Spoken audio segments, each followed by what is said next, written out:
My name is Yusra Gani and I'm in grade 8. So, Midbrain has helped me a lot in my life.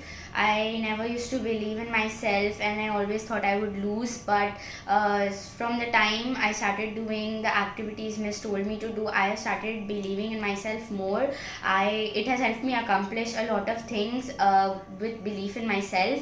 Then also I play badminton and I was never able to focus in it because my mind contained a lot of negative thoughts.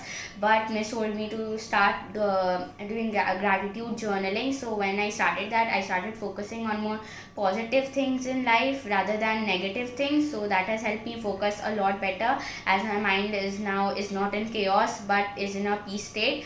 And it has also helped me in my studies. My grades have gotten better by the study techniques told to me. I have started focusing more. So Midbrain has helped me a lot. Thank you.